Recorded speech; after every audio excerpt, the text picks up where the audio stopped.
The hallway was longer than I remembered. Too long. Fluorescent lights buzzed overhead, a migraine in sound, their flicker syncing with the twitch in my left eye. I shuffled forward, thermos clenched in my shaking hands, the bitter steam of burnt coffee doing nothing to keep my eyelids from threatening mutiny. I hadn't slept in 4 days. Not really, not deeply. I dozed in fits, but each time I started to slip beneath the surface, it pulled at me, tugged at the folds of my mind. I felt it in my spine first, a cold hook, reeling me down. That's why I was here, pacing the psychology wing of campus after midnight, bathed in unnatural light, watching the shadows crawl. Something was wrong with the air. It felt too heavy, too quiet. My shoes squeaked against the linoleum that looked slicker than it should, and the echo was just a fraction too delayed. Like something else was walking just behind me. I stopped. Silence. Then a soft scrape. I spun. Nothing. Just the corridor yawning back at me. But I saw it. A flicker in the corner of my eye, a silhouette that shouldn't have been there. Tall, slender, watching. "No," I whispered. "Not now. Not awake." My breath came in sharp pulls. I gripped the thermos tighter, like its warmth could anchor me. My reflection flashed in a classroom door, drawn, hollowed out, haunted. I looked like someone who'd clawed his way out of a grave. I took a step, then another, each one daring the thing to follow. The lights hummed louder. The air grew thick with that low-pressure stillness you feel before a storm. Except this storm was inside my head. I checked the clock above the fire exit. 1:38 a.m. I blinked. 2:42 a.m. "What the hell?" I muttered. I hadn't moved, not even a foot. But over an hour had vanished. I pressed my palm to the wall to steady myself. It felt wrong, slick and hot, like someone had breathed on it. I jerked my hand away. I needed to leave, to get outside, but my legs didn't listen. Down the hall, a mirror caught my gaze, one of those cheap utility mirrors bolted above the water fountain. I don't know why I walked toward it. I should have run, but something pulled me, magnetized my steps. My reflection stood where it should. Same scruffy hair, same sleep-starved eyes. But the eyes, they weren't mine. Not exactly. They blinked a heartbeat too late, and something moved behind them. In the dark, it was watching from behind my eyes. I stumbled back, heart jackhammering. "It knows I'm awake," I whispered. I wasn't alone. I hadn't been since the study, since the pod, since I saw it standing behind the glass. And I think I brought it back. A few weeks ago, I didn't believe in nightmares.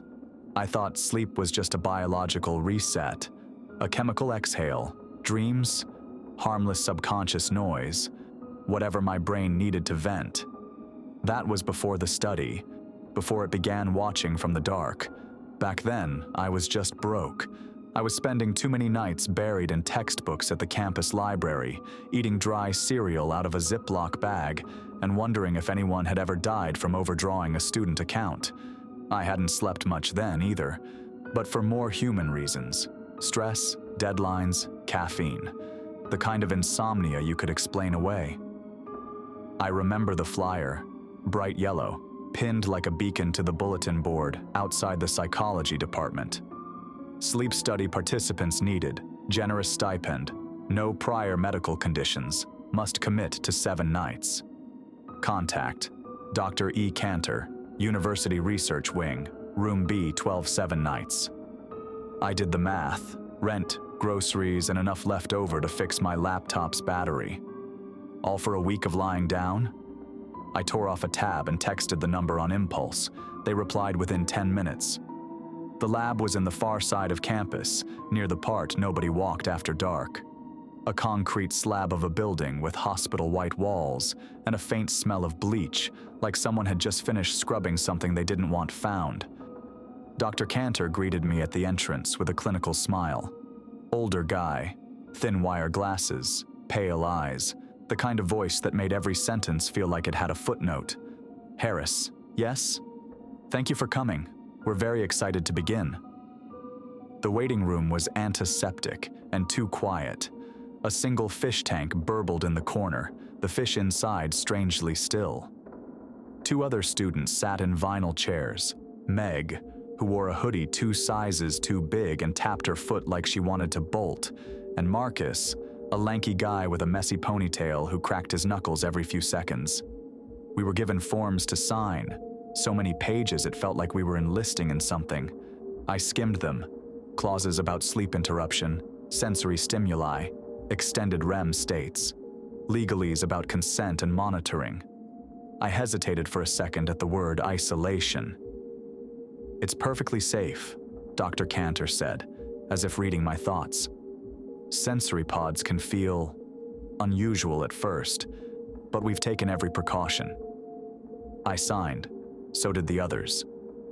We were led through a long hallway into a room with 4 pods lined up against the far wall. They looked like futuristic coffins, white, sleek, each one with a transparent porthole at head level and wiring that ran to humming machines nearby. Each pod was soundproof, pitch dark inside, and played constant white noise through built-in speakers. We were told we'd be monitored throughout the night. Brainwaves, heart rate, body temperature. No phones allowed. No contact with each other during the study period. "You'll be in a state of total sensory rest," Cantor explained. "The body reacts fascinatingly in such conditions." They hooked electrodes to my temples and wrists. My heart stuttered a bit when I climbed in and the lid closed. Total blackness. Then the sound of static filled my ears, not loud but enough to drown thought. I remember joking with Meg earlier. "Kind of feels like we're space astronauts or test subjects for an alien zoo." She hadn't laughed, just said she didn't like how the glass upstairs looked like it had someone standing behind it. I told her it was probably just a researcher, but the building had felt too empty. That first night I barely dreamed, just flashes, a hallway, a window, maybe a figure or a shape moving behind the glass. I told myself it was nothing, just brain noise. Morning came, and the lid opened on its own with a soft hiss. I was sweating. My throat was dry, but I was breathing. Dr. Cantor recorded our vitals with that same calm smile, asked if we recalled anything unusual. I lied. Slept like a rock. Meg just shrugged, eyes sunken. Marcus said he dreamt he was falling. We all laughed, even though none of us really meant it. The seed had been planted, and something was already starting to grow. By the second night, I stopped laughing. The pods hissed open that morning like coffins in reverse. I remember blinking at the 2 white lights and feeling a pressure in my chest that hadn't lifted with sleep. My body felt rested, but my mind, it was like it had wandered too far and came back bruised. The first dream I remembered clearly came that night. It started normal, I think. Maybe I was walking through campus. It was empty, moonlight flickering across the pavement. Then I was inside the lab, but something was wrong. The walls were off color. The lights hummed in reverse, like someone had hit rewind on sound itself. I turned a corner and saw the pod, but I was already inside it. I stood outside looking in through the porthole window. My own sleeping face stared back at me, pale, unmoving. But then, something shifted. A shadow passed behind the glass. It was tall, too tall. Its head nearly scraped the ceiling, and its limbs seemed to bend wrong, like elbows where there shouldn't be any. I couldn't see its face, only a void, darker than the room around it, but I felt its attention, heavy and electric. When it turned toward the pod, my dream body went stiff. I screamed at myself to wake up. Nothing. Then came the tapping, a single, sharp tap against the glass, then another, closer, louder. My sleeping self in the pod remained still, but I, the one watching, could hear the white noise morphing into whispers, indistinct, like voices underwater, all hissing my name. I jolted awake. The pod lid hissed open. I gasped like I'd been underwater. My heart pounded like a drum against my ribs. Sweat soaked through the sleep shirt they gave us. Marcus looked shaken too. He rubbed his temples, his usual cocky grin absent. Meg was pale and silent. Over breakfast, instant oatmeal and hospital coffee, we compared notes. "You guys have any weird dreams last night?" Marcus asked, casual on the surface, but I could hear the quiver beneath. "Yeah," Meg said, not looking up.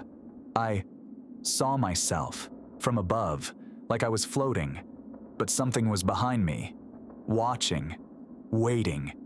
Marcus laughed, but it was forced. "Classic spooktail stuff, huh? I saw some dude in the corner of the ceiling, all shadows and legs for days. Creepy bastard." I didn't speak right away. Mine was inside the pod, like I was both in and out, watching myself. There was something, looking in. We fell silent.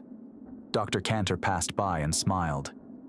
"Dreams are highly susceptible to suggestion, especially in environments like this. Perfectly normal." His tone was reassuring, but something in his eyes wasn't. That afternoon, walking back to the dorm, I saw myself in the glass door to the rec center. For a fraction of a second, the reflection didn't match my step. It lagged, just enough to twist my stomach. I turned fast, no one behind me. The shadow wasn't there, but the feeling was. That low-grade buzz in my skull, like a wasp trapped in bone. That night, I sat on the edge of the pod longer than usual. My legs trembled. I told myself it was just nerves, just an overactive imagination. But the way Meg avoided my gaze said she didn't believe that either. "You okay?" I asked her. She nodded, then shook her head. "Doesn't feel like a dream. Feels like it's remembering us too." The lid hissed closed again. Darkness, white noise. I told myself not to sleep, and then I did. I don't remember the full dream, just snippets, lights flickering, a hallway that bent in impossible angles, my own reflection smiling at me with the wrong teeth, and always, the silhouette. Closer now, taller, more solid, watching from the corner, waiting. By the third night, the dreams weren't the worst part. It was the time between that started unraveling. The morning after my dream within a pod, I woke with a scream caught in my throat and a tremor in my limbs I couldn't shake. The pod opened to sterile white light again, but the air felt wrong, warmer, like someone had just exhaled over my skin. My hands wouldn't stop shaking. Meg wouldn't look at anyone that morning. She kept her hoodie pulled low, sleeves over her fists, eyes distant. When I asked if she remembered anything, she just muttered, "It was in the pod." Not outside anymore. Marcus tried to keep it light. Dreamt the bastard leaned over me and whispered sweet nothings in 16 voices. He joked. Then his smile faltered. Felt like they were all me. By night 4, he wasn't joking anymore. We went under again. I barely remember the moment I fell asleep. Only the dream. I was in the lab, but the hallways were endless, repeating. The doors opened to more doors, and at the end of each hallway, the figure, just standing, never moving. I couldn't run. I wanted to run, but my legs only moved in slow motion, like through molasses. Every footstep echoed longer than it should, overlapping with the last, like a delay in reality. And then came the sound. Click, click, tap. It wasn't tapping on glass anymore. It was tapping inside my skull. When I woke, I wasn't in the pod. I was outside, on a bench near the lab's loading dock. Dawn was just breaking. My sleep shirt was damp with dew. I had no shoes. I don't remember getting there. A nurse found me shivering and silent. She wrapped me in a blanket and led me back in. Dr. Cantor chalked it up to disassociation under REM deprivation. Said it was common in sensory isolation. I nodded, but I didn't believe him. Meg stopped sleeping after that. She refused the pod. Spent the night pacing the lab lounge, muttering to herself, eyes constantly darting to corners. They didn't force her, just observed. That night Marcus screamed. We all heard it, Even Meg, even through the lounge's closed door. A howl like someone being murdered in their sleep. When his pod opened, he came out swinging, fists flailing at invisible shapes. "It touched me," he shouted. "I felt it. Long arms. It wanted my face. It knows I'm real now." They sedated him. I saw the needle, saw the way his eyes rolled back, still darting under the lids. Even unconscious, he twitched like he was still dreaming. He left the next morning, stormed out with his bag half-zipped, still wearing his sleep shirt. Refused the money. "Not worth it," he muttered. "Not worth being food." Meg and I sat in silence after he left. The silence wasn't comfortable anymore. It was taut, stretched like skin over bone. "You think we're next?" I asked. She didn't answer, just showed me a photo on her phone. Her feet, beside her bed, footprints, too big, too long, too not human. "I locked my door," she said. "I didn't sleep that night, but I still dreamed. I dreamed of standing in the lab hallway, but it was breathing. The walls pulsed, veins twitching beneath the paint. Doors opened and closed by themselves, and behind everyone, the figure, closer, smiling now, even without a mouth. When I awoke, I found myself staring into the corner of my dorm room, not blinking. My roommate shook me. I flinched like I'd been shot. "You were just standing there, man," he said. Didn't respond for like 5 minutes. "You okay?" I lied again. That day, Meg and I made a pact. We wouldn't go back in without answers. We needed to know what this was, what they weren't telling us. Dr. Cantor kept insisting it was all psychological. Stress, suggestibility, sleep fragmentation. But I saw the way he looked at the monitors.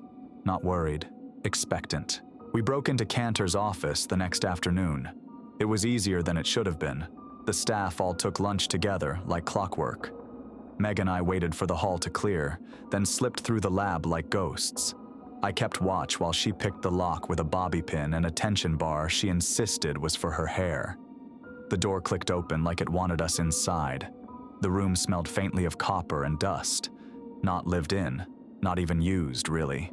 Just held, like a sealed exhibit in a museum that no one visited anymore. Stacks of paper cluttered one side of the desk. A locked drawer gave under Meg's persistence. Inside, we found 3 things: a worn leather journal, a folder labeled Archived Trials, Phase 0, and a USB drive with Orion scratched into its casing. We started with the journal. The entries were decades old, faded but legible. March 12th, Subject 4 described the shadow again. Man with no face, watches through mirrors. Increasing reports of shared hallucinations. March 15th, Subject 02 refused to re-enter pod, screamed about doors inside dreams. Same phrase repeated by Subject 01 the next night. First incident of waking blackout, unexplained bruises, trial suspended. March 20th, observation feed showed anomaly at 0312, tall silhouette moving between sleep pods. Frame-by-frame review inconclusive. I felt something twist inside me. They'd done this before. It had happened already. And they kept going. The folder was worse. Photos of participants, grainy stills from old security tapes, faces blurred mid-scream. One had a sticky note attached that read, "Unrecovered." Meg flipped through quickly, then stopped cold. Her mouth tightened. She handed me a page. It was a still from an older trial. Same lab, same pod, a girl lying inside, Meg's face. She shook her head, eyes wide. "I've never done a study before, never signed anything. That," she pointed, her hand trembling, "that's not me." But it was. I pulled up the USB on the lounge computer that night while Meg stood watch. The folder tree was a mess, but one file caught my eye. Entity manifestation notes, session footage. The video was grainy, night vision green. 4 pods. One opened. The camera glitched. Then, frame by frame, a distortion moved through the frame. It was like smoke trying to hold shape. And then, there it was. The silhouette. It bent at the head of the open pod, just watching. No sound, no motion. And then it turned, slowly, toward the camera, and the screen went black. Meg shut the monitor off. We have to get out, tonight. We didn't. That evening, Cantor cornered us in the hallway.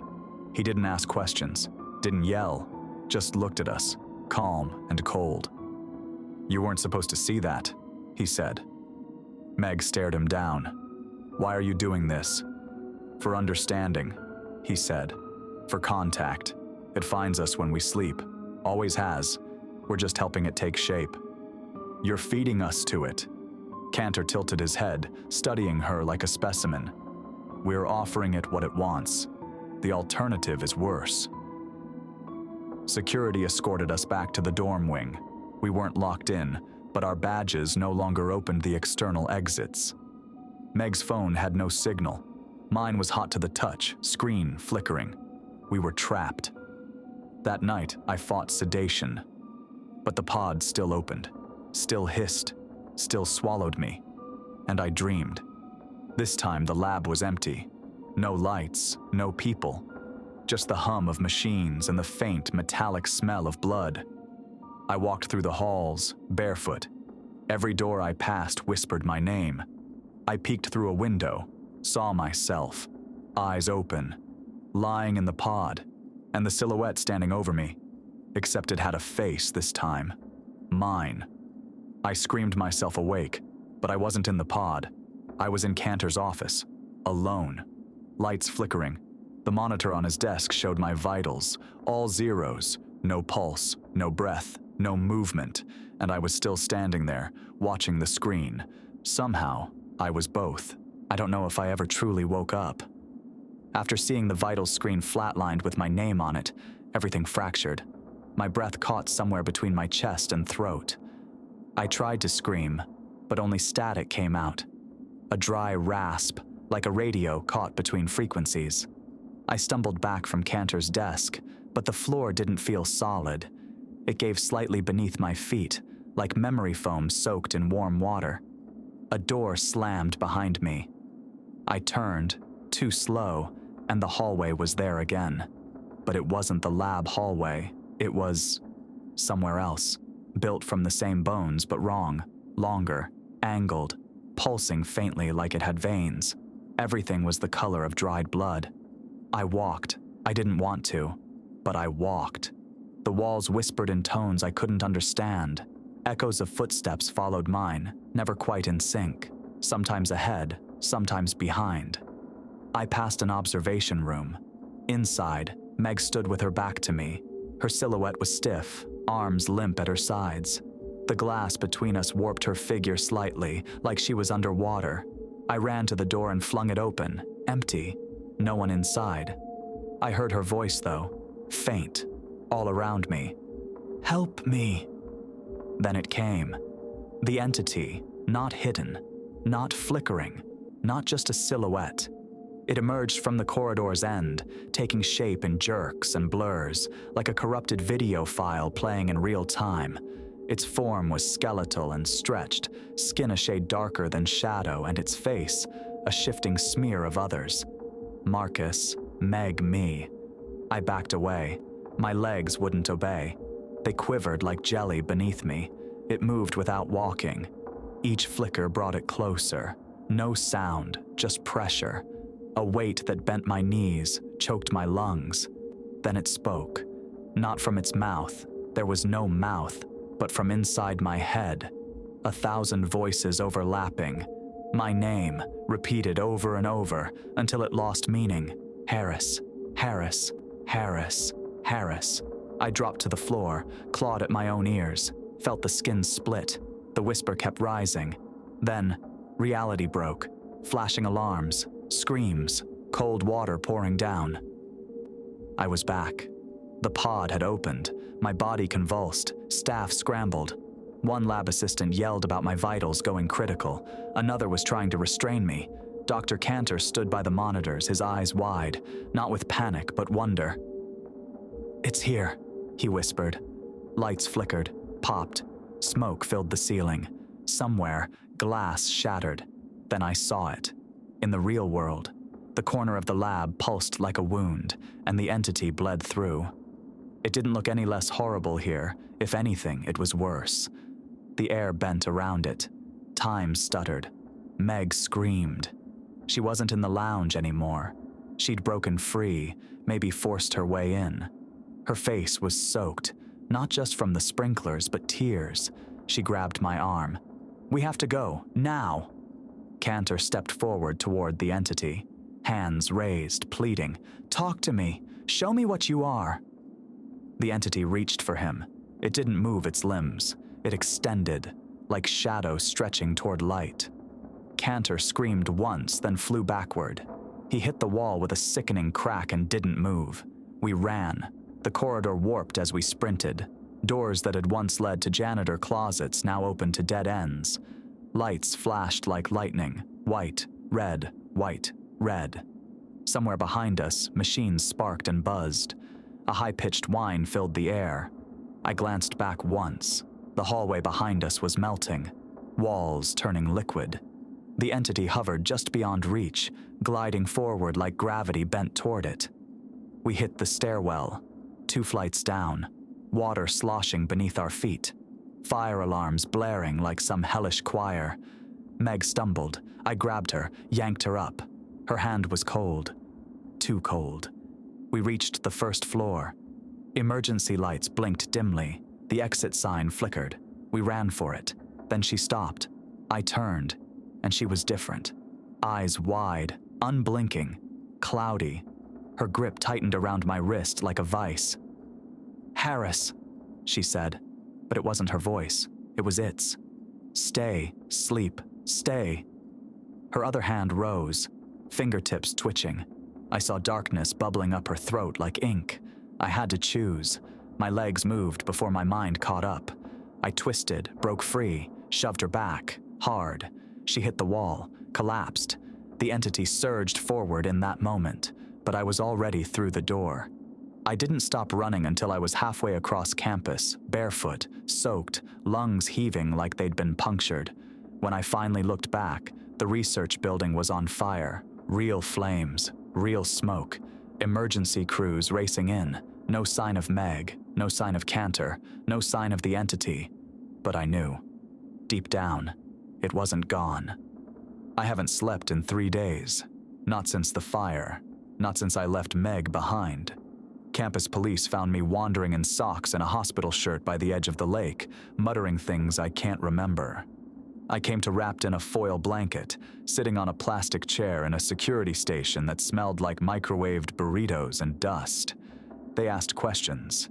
I didn't answer, couldn't. Dr. Cantor was listed as missing. The lab was gutted, half the records destroyed. A few staff claimed faulty wiring caused the fire. Others said it was a targeted act of arson. No one mentioned the dreams. No one asked about the figure in the footage, because they didn't see it. But I did. I still do. Every time I blink too long, it creeps closer. Every time I let my mind drift, it whispers. It's not in my dreams anymore. It's in the corner of my vision, in reflections that don't blink right, in silence that suddenly feels full.